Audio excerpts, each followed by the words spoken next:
8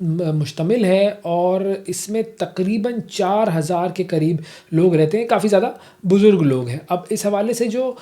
Hong Kong کی جو fire services کے حکام ہیں ان کا بتانا یہ ہے کہ آگ کو تقریباً بجھا دیا گیا ہے، لیکن یہ بھی ہے کہ ریسکیو اہلکار جو ہے وہ ابھی کچھ پورشنز میں پھنسے لوگوں کو ڈھونڈنے کی کوشش کر رہے ہیں۔ اچھا، اب اس کا جو ایک اور چیز جو سامنے آئی ہے وہ یہ کہ اس پورے جو کمپلیکس میں کچھ بلاکس کی رینوویشن چل رہی تھی، اور رینوویشن میں آپ نے دیکھا ہوگا کہ اکثر بانس کی لکڑیوں کا استعمال کیا جاتا ہے اور وہ گرین کلر کی ایک چادر سی ان کے اوپر ڈال دی جاتی ہے، بانس کی لکڑیاں ہوتی ہیں۔ تو جب آگ لگی ہے تو پھر لکڑیوں کو اس آگ نے اپنی لپیٹ میں لے لیا اور پھر یہ آگ بالکل آؤٹ آف کنٹرول ہو گئی، اور اب تک 125 سے زائد لوگ جو ہیں وہ اس میں ہلاک ہو چکے ہیں۔ کچھ لوگوں کو اریسٹ بھی کیا گیا ہے، اب تحقیقات ہوں گی کہ یہ آگ کیوں لگی، تو پھر باقی باتیں اس کی سامنے آئیں گی۔ آگے بڑھتے ہیں جی، اور آپ کو لے کر چلتے ہیں تھائی لینڈ، سری لنکا اور انڈونیشیا، جہاں پر سیلاب اور لینڈ سلائڈنگ سے مرنے والوں کی مجموعی تعداد تقریباً 250 سے تجاوز کر گئی ہے۔ تینوں ممالک میں بڑے پیمانے پر انفراسٹرکچر کو نقصان پہنچا ہے۔ اس کے علاوہ سینکڑوں لوگ گھروں سے بے گھر ہو گئے ہیں۔ تھائی لینڈ کی اگر بات کی جائے تو سیلابی صورتحال کا سبب جو ہلاکتوں کی تعداد ہے وہ تقریباً 87 سے زائد ہو گئی ہے، جبکہ گزشتہ ہفتے جنوب مشرقی ایشیا کے کچھ حصے شدید بارشوں کی نظر ہوئے تھے، ان میں ملیشیا تھا، فلپائن تھا، ویتنام بھی اس میں شامل تھا۔ پھر سری لنکا کی اگر بات کی جائے تو سری لنکا میں سمندری طوفان ہے دتوا، اس کے باعث شدید بارشیں ہوئی ہیں، سیلابی صورتحال ہے، اور سری لنکا میں بارشوں اور لینڈ سلائڈنگ کے باعث ہلاکتوں کی تعداد تقریباً 56 ہو گئی ہے۔ پھر جو سینٹرل سری لنکا ہے اس میں لینڈ سلائڈنگ کے باعث 21 افراد لاپتہ بھی ہوئے ہیں، 10 زخمی ہوئے ہیں، اور لینڈ سلائڈنگ سے 700 کے قریب مکانات ایسے ہیں جو کہ متاثر ہوئے ہیں، 1800 کے قریب خاندان ایسے ہیں جو کہ عارضی پناہ گاہوں میں منتقل ہو گئے ہیں۔ اب آپ کو لے کر چلتے ہیں ناظرین جرمنی کی طرف، جہاں پر جرمنی کی حکومت نے جو والنٹری ملٹری سروس ہے، یعنی کہ رضاکارانہ فوجی سروس کا آغاز کر دیا ہے، اس کو اپروو کر دیا ہے، اور بنیادی طور پر مقصد ان کا یہ ہے کہ آرمی میں لوگ زیادہ سے زیادہ جائیں۔ شاہد امیر ہمارے ساتھ موجود ہیں، ہمارے کورسپونڈنٹ ہیں، جرمنی سے ہمیں جوائن کر رہے ہیں، ان سے بات کرتے ہیں۔ السلام علیکم شاہد صاحب، بہت شکریہ آپ کا پروگرام کے لیے آپ نے وقت نکالا۔ اب جرمن حکومت نے رضاکارانہ فوجی سروس متعارف کروانے کا یہ جو فیصلہ کیا ہے، اس کے پیچھے وجوہات کیا ہیں؟ جی اویس، بہت شکریہ۔ بالکل، سب سے پہلے تو آپ کو میں یہ بتاؤں کہ یہ جو یورپی یونین کی یا یورپ کی سیکیورٹی کو خدشات لاحق ہیں اس کو ختم کرنے کے لیے یہ اعلان کیا گیا ہے کہ جرمن جو فوج ہے اس کو مضبوط بنایا جائے گا، کیونکہ جرمنی جو ہے وہ یورپی یونین کا ایک بہت مضبوط اتحادی ہے، اور آپ کو پتہ ہے کہ روسی جارحیت جاری ہے یوکرین جنگ وار کے تناظر میں۔ تو یوکرین جو ہے اس کی سرحدیں ڈائریکٹ پولینڈ اور باقی یورپین ممالک سے لگتی ہیں، تو ڈائریکٹ جو ہے وہ یورپی یونین کو خطرہ لاحق ہے اس کی سیکیورٹی کو۔ تو اس کی سیکیورٹی کو مضبوط کرنے کے لیے اور یہ جتنے بھی خدشات ہیں ان کو ختم کرنے کے لیے یہ فیصلہ کیا گیا ہے۔ اور جو جرمن وزیر دفاع ہیں بورس پیسٹوریس، انہوں نے کہا ہے کہ ہم جو نیٹو کا جو ہدف ہے، نیٹو کی جو پاسداری ہے، یعنی انہوں نے جو ایک عزم کا اعادہ کیا تھا کہ ہم یورپی یونین کو تحفظ فراہم کریں گے، اس کو مضبوط کرنے کے لیے بھی یہ فوج کی مضبوطی جو ہے وہ بہت ضروری ہے۔ اور اسی وجہ سے جو جرمن فوج ہے اس میں سب سے پہلے رضاکارانہ جو ریزرو فورس ہوتی ہے اس کو ٹرین کیا جائے گا، اور یہ فیصلہ کیا گیا ہے کہ جو 18 سال کی عمر کے بچے ہوں گے ان کو ایک QR کوڈ یا ان کو ایک فارم دیا جائے گا، وہ فیل کریں گے تاکہ وہ یہ رضاکارانہ فوج یا ریزرو فوج جو ہے اس کی ٹریننگ میں وہ حصہ لے سکیں۔ اور سب سے پہلے اس کو ایک رضاکارانہ طور پر متعارف کیا جائے گا قانون، اور پھر جو ہے اس کو یہ بھی کہا جا رہا ہے کہ اس کو کمپلسری یعنی لازمی کر دیا جائے گا۔ اگر موجودہ اہداف جو ہیں وہ حاصل نہ ہو سکے، جو سیکیورٹی کے خدشات ہیں وہ دور نہ ہو سکے، یعنی کہ کم فوج، ریزرو فوج کم رہی، اس میں مزید اضافہ کرنے کی ضرورت پڑی، یا لوگوں نے اپنا انٹرسٹ نہ شو کیا بچوں نے، تو پھر جو ہے اس کو لازمی قرار دے دیا جائے گا۔ اس طرح کے جو ہے وہ فیصلے کیے جا رہے ہیں، اور یہ بھی بتاتے چلوں کہ اس پہ ساری جو جرمن سیاسی پارٹیز ہیں وہ متفق ہیں اس فیصلے پہ۔ اچھا، اب جو نئے قوانین ہیں ان کے تحت 18 سال کے مردوں پر کون کون سی نئی ذمہ داریاں عائد کی جائیں گی؟ جی بالکل، یہ جو فوجی رجسٹریشن اور سوال نامہ ہے، یہ جیسا کہ میں نے پہلے بھی بتایا کہ 18 سال کی عمر تک پہنچنے والے بچوں کو جو ہے یہ فارم سارے فل کرنے پڑیں گے، اور ان کو اپنی مختلف قسم کی جو ہے وہ معلومات، جیسے کہ صحت اور ان کی تعلیمی قابلیت کیا ہے، یا وہ ریزرو فوج میں یا فوج کی جو ذمہ داریاں ہوتی ہیں، ایسی ذمہ داریوں میں وہ سنجیدہ ہیں، سنجیدگی سے وہ اس کو لیتے ہیں، یا ان کا کیا انٹرسٹ ہے، ایسی معلومات جو ہیں وہ اس فارم میں ان کو فل کرنی پڑیں گی۔ اور پھر جو ہے میڈیکل ان کی جانچ پڑتال کی جائے گی، جس کو ہم عام طور پر میڈیکل ٹیسٹ بھی کہتے ہیں۔ جتنی بھی لا انفورسمنٹ ایجنسی ہیں ان کے میڈیکل ٹیسٹ ہوتے ہیں، تو یہ جو ٹیسٹ ہیں یہ لازمی قرار دے دیے جائیں گے کہ چاہے کوئی بچہ جو ہے وہ ریزرو فورس میں آنا چاہتا ہے یا نہیں آنا چاہتا، لیکن یہ میڈیکل ٹیسٹ جو ہیں ان کو شروع میں رضا کرانہ طور پر، لیکن بعد میں ان کو 2027-28 تک ان کو لازمی قرار دے دیا جائے گا۔ اور اس کو جو ہے نا یہ کہا جاتا ہے کہ ملٹری رجسٹریشن جو سسٹم ہے اس کو آج سر نو جو ہے وہ اس کو لاگو کیا جائے گا، اس کو جو ہے وہ دوبارہ اس سارے نظام کو دیکھا جائے گا، تاکہ کم از کم جب یورپی یونین یا جرمنی کی سرحدوں پر یا سیکیورٹی خدشات لاحق ہوں، تو کم از کم ملکی انتظامیہ کو یا فوج کو یہ پتہ ہو کہ کن لوگوں کو جو ہے ہم نے لڑنے کے لیے سامنے لے کر آنا ہے۔ تو اس وجہ سے جو یہ ملٹری رجسٹریشن کا سسٹم ہے اس کا رینیول کیا جا رہا ہے، تاکہ سارا جو ہے وہ ڈیٹا ایکوریٹ جو ہے وہ ایڈمنسٹریشن کے پاس ہو۔ اچھا شاہد صاحب، یہ بھی بتائیے گا کہ یہ جو پلان ہے حکومت کا، یہ مکمل طور پر پلان ہے کیا، اور اس کے تحت جو نئے نظام کے تحت جو بھرتی ہوں گے لوگ، تو اعداد و شمار کس طریقے سے بڑھیں گے، پروجیکشنز کیا ہیں، پروسیس کیا ہے؟ جی بالکل، پہلے مرحلے میں جو سروس ہے وہ بالکل رضا کرانہ رہے گی۔ نئی بھرتی کا یہ جو نظام ہے، اس کی شروعاتی مدت جو ہے وہ تقریباً 6 مہینے ہوگی، اور ان 6 مہینوں میں جو ہے وہ بیسک ٹریننگ جو ہے وہ رضاکاروں کو دی جائے گی، اور اس کے بعد جو ہے وہ اپنی مختلف فورسز کو چن سکتے ہیں، جیسا کہ زمینی فوج ہوتی ہے، نیوی ہوتی ہے، یا فضائیہ ہوتی ہے، ایئر فورس ہوتی ہے، تو وہ پھر ان کو چن سکتے ہیں بعد میں۔ ان یہ جو رضاکار ہوں گے، ان کو مالی اور غیر مالی سہولتیں دی جاتی ہیں، یعنی ان کی تنخواہیں بڑھائی جائیں گی، ان کو صحت کی سہولیت دی جائیں گی،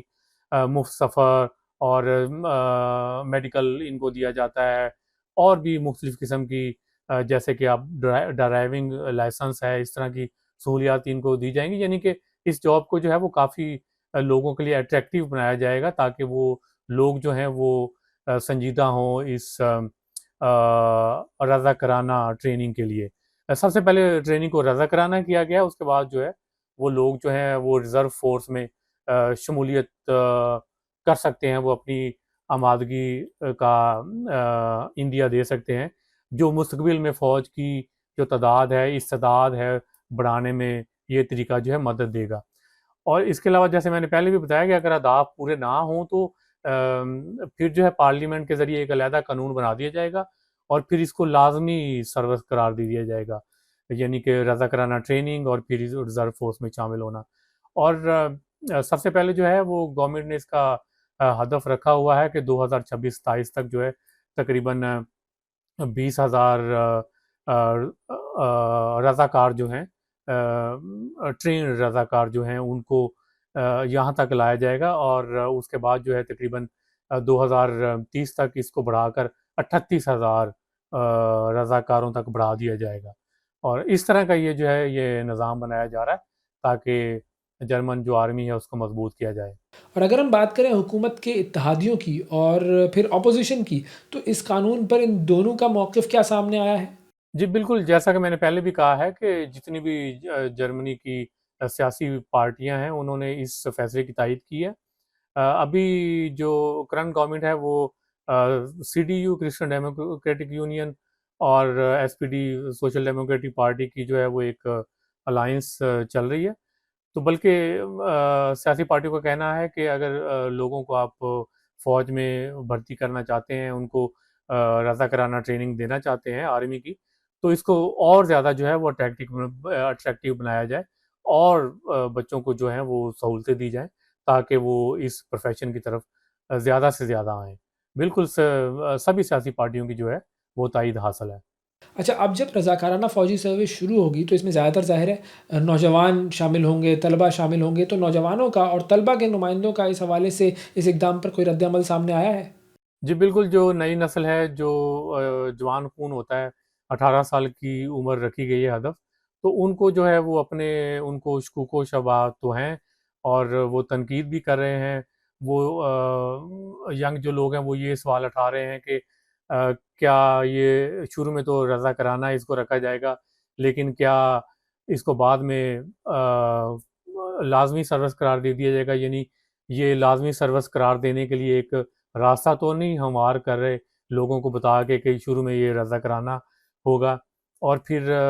جوان لوگ یہ بھی تنقید کر رہے ہیں کہ ہمیں بالکل صاف طریقے سے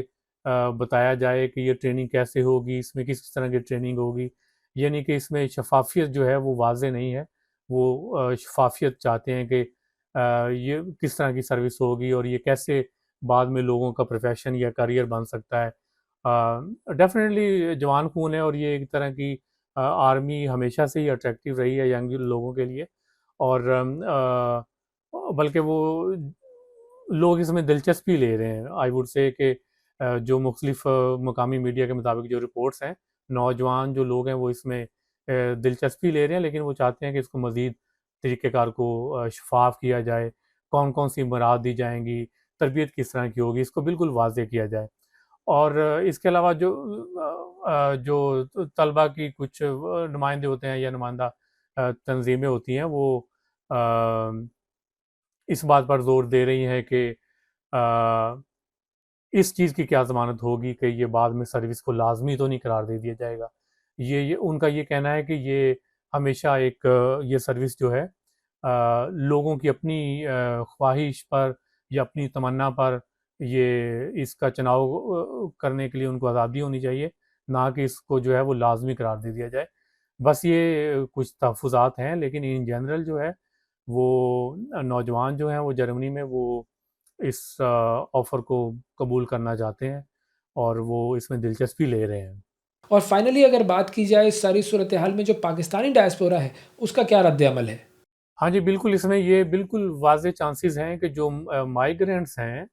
جو یہاں جرمنی میں جن کو پی آر ملی ہوئی ہے، جو لیگلی یہاں پر رہ رہے ہیں، وہ ان کو بھی آفرز کی گئی ہیں اور کی جا رہی ہیں کہ وہ جو جرمن آرمی ہے اس میں جو ہے وہ شمولیت اختیار کریں. یہاں مختلف قسم کی ایگزیبیشن ہوتی ہیں، اور اس کو جاب ایگزیبیشن آپ کہہ سکتے ہیں. تو وہاں آرمی والے جو ہیں وہ اپنے اسٹال لگاتے ہیں، اور جب لوگ وہاں پہ وزٹ کرتے ہیں تو ان کو یہ آفرز کی جاتی ہیں. اور جو پاکستانی فیملیز کے بچے یہاں بورن ہیں، یہاں کی پیداوار ہیں، اسکولنگ ان کی یہاں کی ہے، تو ڈیفینیٹلی وہ جرمنی ہیں، وہ بھی جو ہے وہ جرمن فوج کا حصہ بن سکتے ہیں. ان میں کوئی جو ہے ان پر کوئی پابندی نہیں ہے. اور بلکہ اس کو جو ہے وہ جرمن گورنمنٹ یا جرمن آرمی اس کو بونڈسویئر کہتے ہیں، وہ اوبلائج کرتی ہے، کیونکہ ان کو تو برکیف اپنی تعداد کو بڑھانا ہے نا. اور لیکن پاکستانی جو ڈیاسپورا ہے اس میں جرمن آرمی کو جوائن کرنے میں ہچکچاہٹ جو ہے وہ پائی جا رہی ہے.